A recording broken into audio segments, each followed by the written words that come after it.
Hello and welcome. So let's proceed building a stock recommendation system with Python and MySQL. In this part we are applying technical indicators and get buying signals based on them. Therefore, we are requesting price data from the MySQL database created in part 1. Then we are applying technical indicators and screening all stocks in all indices and print out the stocks to be bought based on these technical indicators. As an important remark, I already updated the database to the most recent date. So which technical indicators I'm talking about? We are using MACD, the golden cross, and a combination of RSI and long-term SMA. All strategies are described and built from scratch on other videos on my channel, so be kindly invited to check them out to better follow along. We are using functional programming to code the recommendation system, but you can also use object-oriented programming. In the end of this video, I'm showing you how you can use simple object-oriented programming concepts to improve the code. So just as an extra, I don't know if that's relevant or interesting for you, be kindly invited to leave me feedback for that. As a disclaimer, this video is not an investment advice. It is for educational and maybe entertainment purposes only. The signals generated are based on historical data, and historical prices are not necessarily an indicator for future returns. So please do your own research and don't blindly follow the instructions. Okay, so let's get started with importing some necessary libraries. We need SQL Alchemy and PyMySQL to connect to our MySQL database created in part 1. We are working with TA, which is a technical analysis library, easing up the process of calculating like the SMA, RSI or the MACD. We need pandas to transform SQL tables into data frames, and we need NumPy for some conditional calculations. Then we need this line, which I've explained in the previous video. You always have to define that, otherwise it wouldn't work. So we are using PyMySQL install as MySQL database. And then we are defining the engine, which is containing the connection string to our MySQL database. So we are using SQL Alchemy, create engine, and then provide the connection string MySQL.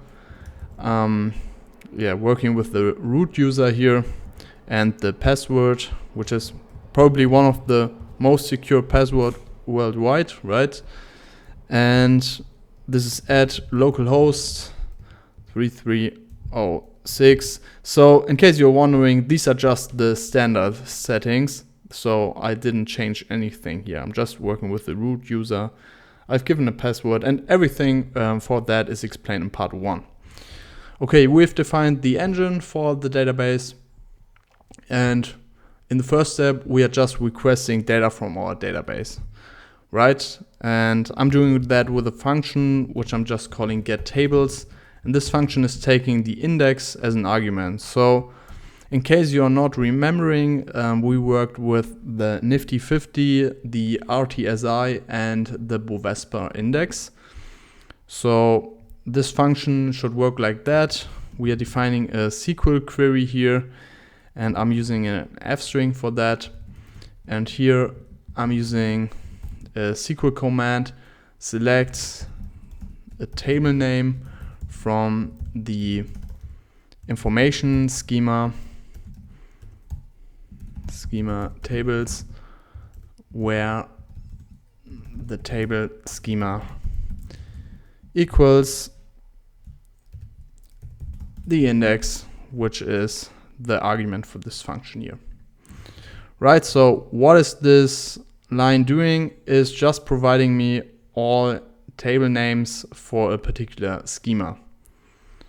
Okay.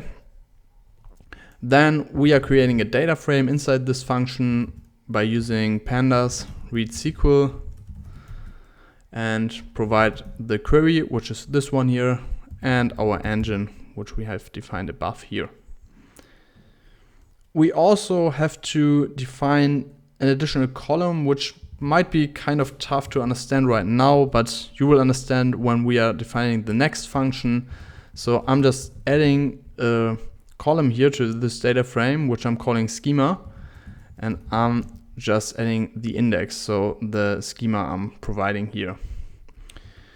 and afterwards I'm returning the data frame. So there's a mistake here. 1 second.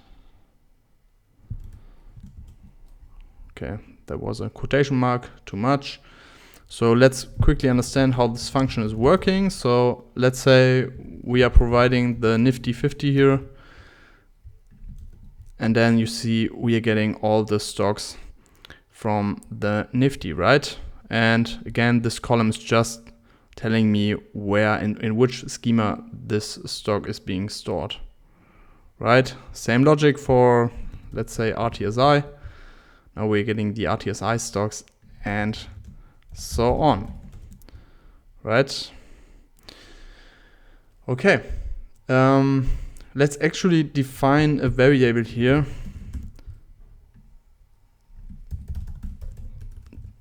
which is not necessary for the next steps, but just that we have something stored here to take some examples. But anyhow, you see how this function is working, right?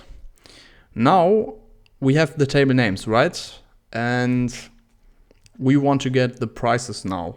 So I'm creating a function, get prices, and we need an argument here, which I'm just calling which. Might not be the best variable name here or argument name, but this is just get prices for which asset, right? Or which, not which asset, sorry, which index in this case. So this function is working like this. It is creating an empty list in the first place. And then I'm just looping through, and I'm quickly printing that out. I'm looping through this. So I'm just looping and say, okay, please give me the prices for the schema Nifty 50 and the table inside the schema. So in SQL, you always have to define the schema and the table name to get data out of that. So this is why I added this column here, by the way. So what am I doing is I'm using for table and the schema in, and now I'm taking the provided argument here, which, and take the table name. So y table name again, printing it out again, and you see this is the table name column here, right? So I'm just looping over this, over all rows of this data frame.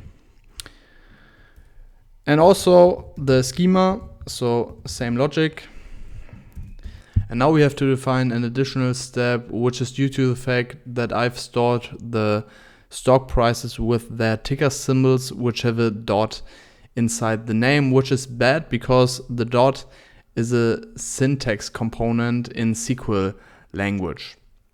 So in general, you just would need to request data like this. Select something, I don't know, select all from, and then schema dot table name.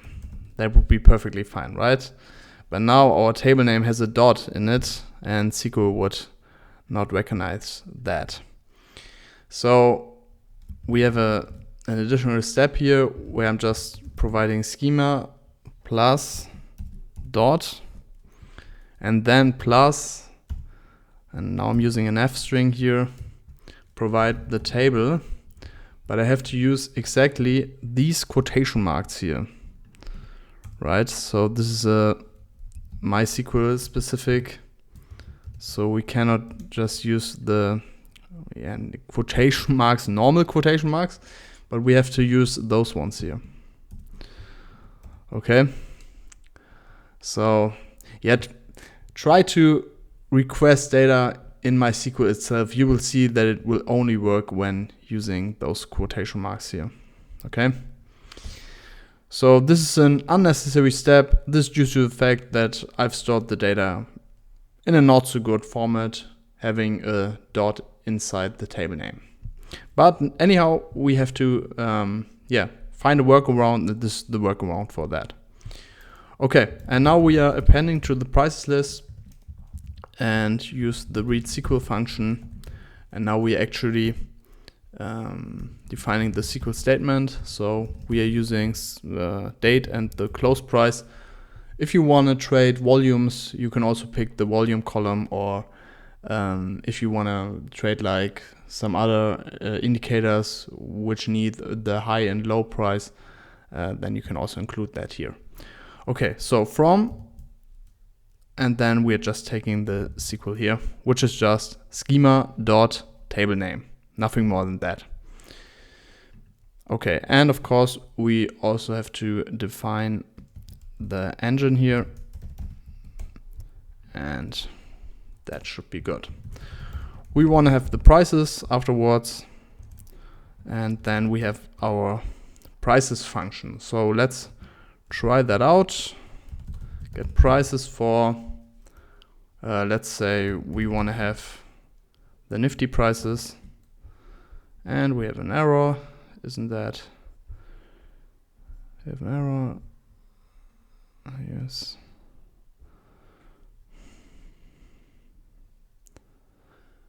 Let me quickly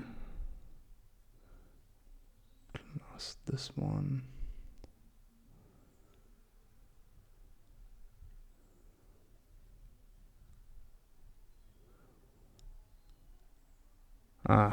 Okay. Sorry, I forgot from here. Okay, so now we are getting the prices for the Nifty for all stocks inside the Nifty, right? So we should have 50 frames here. Yes. Okay, so yeah, with that we're getting the prices until today, right? Or the last business day of this week, which is the 4th of June. But you can, of course, also use this function without needing the Nifty variable here. You can just access the get tables function here and just provide the Nifty like so. And then you will also get the prices, right? So yeah, just as an additional comment. Okay, now, I mean, we have everything, right, to get started with our technical analysis. So we can just use RTSI here, getting the RTSI prices, the Bovespa prices, and so on, right? So quite comfortable until now. So let's get rid of that for now, and let's get started with defining our technical indicators. And let's start with the MACD. So I'm just calling that MACD definition, and this is taking a data frame as an argument. And as I already explained in the simple stock recommender video, so I'm using slightly a different syntax here, but essentially I'm just defining the MACD difference here and using the technical analysis library here, use the trends and then the MACD difference function and provide the close price as the argument for that. So this is just calculating the MACD difference. I have a whole video on calculating the MACD on your own, so this is just a handy way to calculate it. Now what I have to define here is to see when I'm buying the stock, and I'm just calling that decision MACD, and this time I'm using a NumPy where function. I think it's a pretty interesting function. So it is working like this: you are defining a condition inside parentheses, then define what should happen when this condition is fulfilled and what should happen when this condition is not fulfilled. So this is a pretty cool feature, and you can nicely work with that here. So what was it when the MACD difference is above 0, right? But also the MACD difference on the prior day is smaller than 0, right? So it's negative. So we can just define MACD diff shift by one row and say, okay, this should be smaller than 0. Okay, I hope you can see that. Okay, now if this condition is fulfilled, I want to have a true for this decision, MACD. And if this is not fulfilled, I want to have a false here. Right? And that's basically it. So can I structure that a bit better? Yeah, I can. Let's take it like so. Okay. The next one will be the golden cross decision. Sorry, definition is not right. MACD decision I want to have here. Sorry. So golden cross decision, which is taking a data frame again as an argument, and this is calculating a short-term simple moving average. And I know the standard definition for the golden cross is working with the 50-day simple moving average and the 200-day moving average, but I want to have it a bit more dynamic, right? So I'm working with lower time periods, right? So I'm just taking 20 days and 50 days. It's an alternative which is traded pretty often as well, but the classical golden cross is 50 and 200 days. So I can use the TA library here again, use the SMA indicator, provide the close column, and define the window as 20. So of course, a better way here would be to define short-term simple moving average here, and then define the window inside this function argument, and then you can play around with different simple moving average at window periods. But I mean, you can do that for yourself, right? But I just noticed that you can keep it a bit more flexible here. Okay, now let's define the 50-day simple moving average here. Amend the window to 50.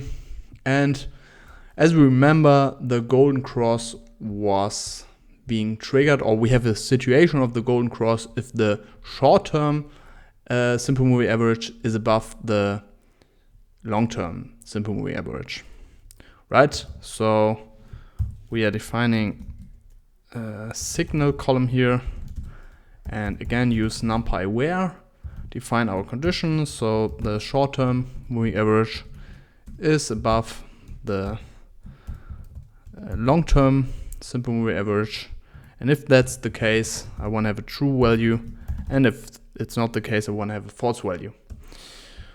Okay, so I still need my decision, and I'm just calling that decision GC for golden cross. And for that, I will explain that to you in the data frame, because in words this is pretty hard to understand, but let me give it a shot right now. So this is just checking if the condition, so this is taking the difference of the signal column, and the signal column is containing true and false values, right? And if this condition was fulfilled the day before, then we have a true value here. And if it was not crossed the day before this day, you have a false value. And true minus false is a true value, because the true value is a 1 and the false value is a 0, and 1 minus 0 is 1, right? So we are only getting the decision that we are trading the golden cross if it was not the case the day before. Okay, so this is what this line is doing. Okay, last but not least, we are defining the RSI SMA decision, and we are calculating an RSI column here. Use the technical analysis library, take the momentum functions, use the RSI, provide the close column, and define the window as 10. Here again, you can trade another window if you want to. And also we need the long-term simple moving average. Again, could also be flexible, right? So we're just using the SMA indicator, provide the close column as an argument, and define the window as 200 days.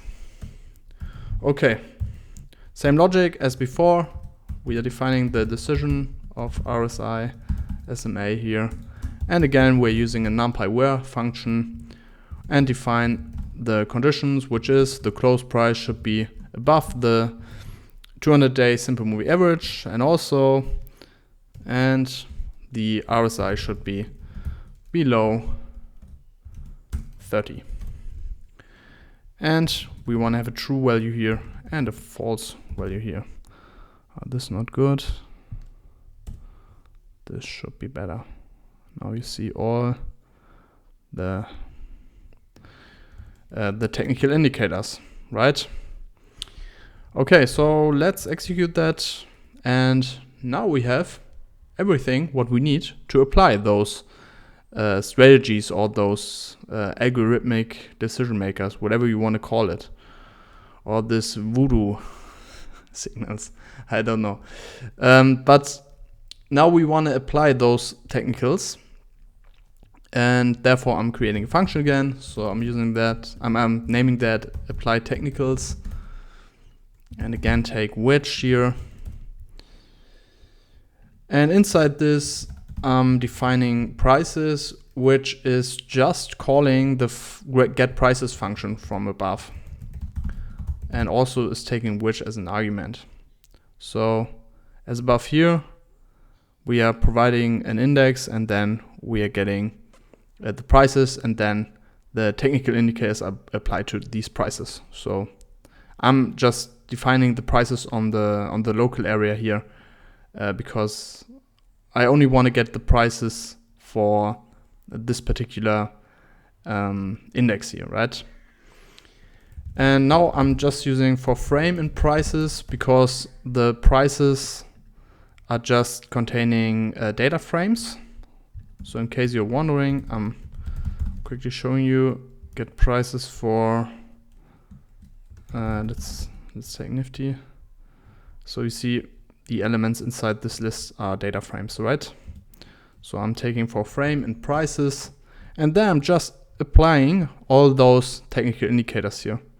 So I'm using MACD decision and take the frame, which is the data frame in this prices list, then golden cross decision frame, and then the RSI SMA decision on that frame.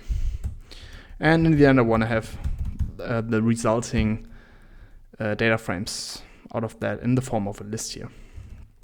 Okay, so let's test that out with our example variable, apply technicals to Nifty. And now we see you're getting a bunch of columns here. So let's make it a bit more lucid by just taking a look at the first one. So now this is the resulting data frame, right? We have a decision column for MACD, for golden cross, and for the RSI SMA here. And in this case, we don't have any decision here. So you see it, the very last row is important for us because this is the last trading date, right?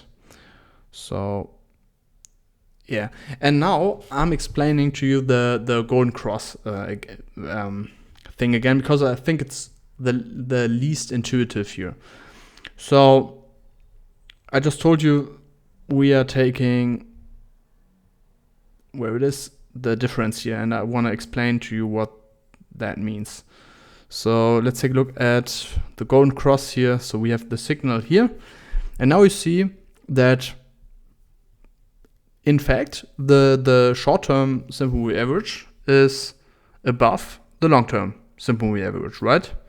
So we should get a signal, but this is not a buying signal for us because it was the case the day before, right? And it was the case the day before as well. And this is only due to the fact that the decision here is being calculated by the difference of, sorry, not those two, sorry, these two values. And if I'm taking 1 minus 1, I'm getting a 0 here, right? So this is how it's working. And yeah, what's missing here? So let's get rid of that for now. We need a recommender function, right? Which is telling us, okay, I'm screening all those decisions from all those indices and give you the signal where the conditions are met, right? We want to have a function which is solving that for us. So we are creating a recommender function here. Take again the which argument. And then, yeah, we need the indicators here in a list. So I'm just taking those column names here, decision MACD, decision GC, and decision RSI SMA. Decision MACD, decision GC, and decision RSI SMA. Okay, now I have the indicators here. And now I want to have for symbol and the frame in, and now we want to have the which table name again, which is just the symbol or the stock itself, right? And we also want to have and now it's getting a bit complicated, we want to have the output of our application of the technical indicators for this provided which here. So this is just getting to the other function again and is providing us the prices here, right? Not the prices, but the data frames with the applicated technical indicators, which you just saw, right? So just these data frames. And now I want to have, I have to define one more thing here, because there are empty data frames in our database, which we could have accounted for when creating the database, but I didn't. So pardon me for that. So we have to cancel them out here by just saying if the frame is empty and this is false, then just do the next steps, right? So this is just excluding the empty frames here. And now I'm looping over the indicators here. For indicator in indicators, I want to have if the indicator in this frame on the very last row, because this is the last entry here, right? If that is true, if that value is true, I want to print out stuff here, and I want to have an F string here and have the indicator, and then buying signal 4, and then I want to have the stock for which the buying signal is being printed out. I want to have here. Sorry, I'm using name here, but it is symbol, of course. So these are the symbol names. This was my fault, sorry. And now you see we are getting an MACD buying signal for Bash something, a golden cross buying signal for this one, and a GC buying signal for this one. So I could also take the getTables function here and use the RTSI, same logic, and get the signals for the RTSI and also for the MOVESPA here. But in the next step, it might be interesting for you. We are using object-oriented programming to exactly program the recommendation system again. Maybe this is interesting for you. So we are starting with defining a class, but before that, let's just kill kill the kernel here, so that we have no variables which could interrupt or which could disturb the object-oriented code here. So we are defining a recommender class here, and we need one class variable basically, which is our engine, because we are always using the engine no matter in which function we are, right? So I'm just copy pasting here, so we can just use this one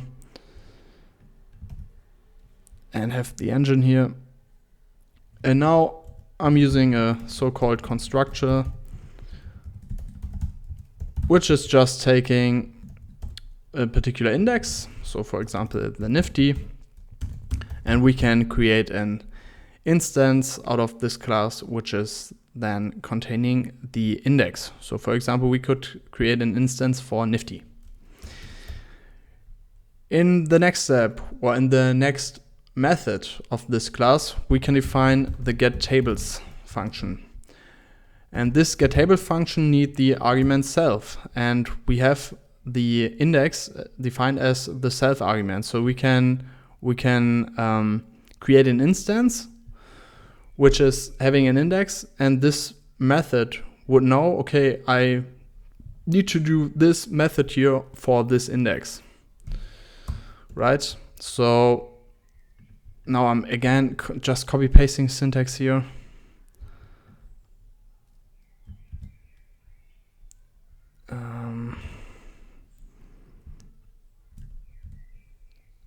So we need to do some amendments. We have to define self index here and need self engine. And here we have to define self index as well. So this is just taking information from the class, right? So for example, the engine defined on the class level here, and also the index again, which is being provided when creating an instance of this class. Okay, and next one, again, copy pasting. So we have our getPrices function here. And we need to do this one here, this, and this. And now we have to change some things here. So we need the self argument here.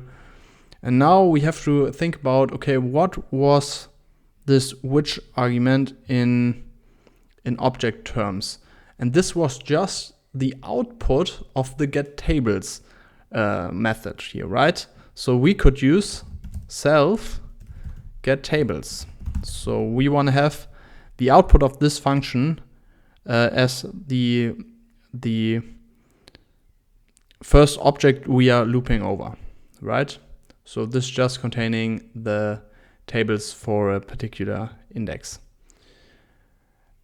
And also, so same logic here, we need that for the schemas, but we want to access only the table name column again out of this resulting getTables function.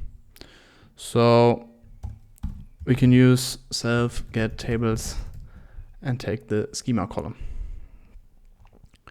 right? So what else do we need to amend? Yeah, we need to take the engine here, and that should be it.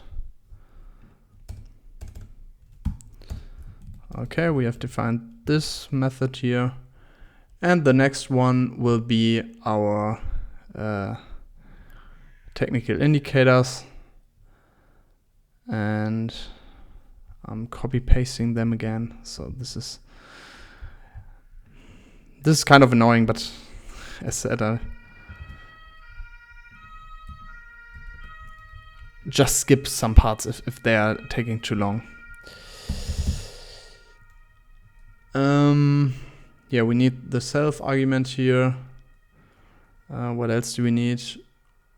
We need, no, this should be fine. This is taking a data frame as the argument. Yes, we just have to add the self argument to these functions. Golden cross self and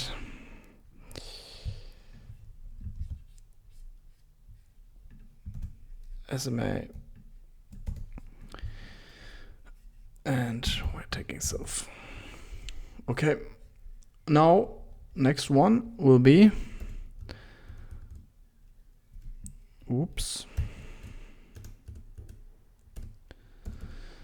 the technicals, so the apply technicals function. So just skip this if this is taking too long for you, and wait for the last part. I'm sorry for that, but it is how it is. Okay. Now here we have to amend some things again. We need to take the self argument here. The prices should be the output of the get prices function. Sorry, not function, but method here. And we need to add the self argument for the technical implementations here. And last but not least, our recommender method here. So this is a monster class, right? So this one, this one, this one, this one. And we have to make the right amendments here. This should take self. This is taking the output of the get tables method, then the table name. And here we need to take this apply technicals and the self argument. And here we need, let me quickly think about that. No, this should hopefully work. So I don't know how much I have to zoom out here. Okay, first error, SQL Alchemy is not defined. Yeah, I didn't import the libraries, my fault, sorry. So let's execute this again. Worked. So let's zoom a bit out to see what we have created here. So you probably cannot read that, right? I want to have the whole class here. No. Oh, this is unreadable. So let me quickly. Yeah. Now let's test it out. I'm pretty curious now. So first we have to create an instance for a particular index. So we can just call it nifty instance, and this is taking the recommender class. Then we have to provide the index name, and that should be enough for our instance. And with this instance now we can call the methods of this class.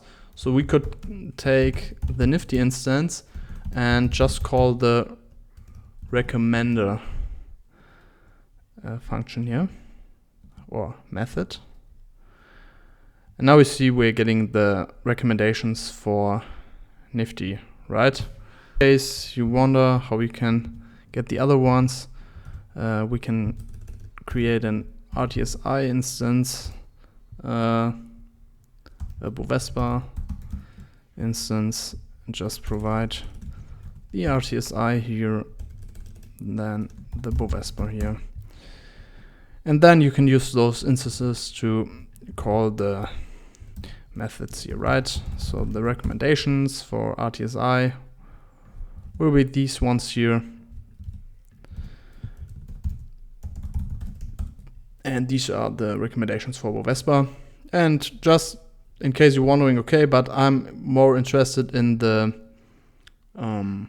technical data frame, you can also call the technicals method, and then you will get the data frames for the nifty stocks with all those calculations here.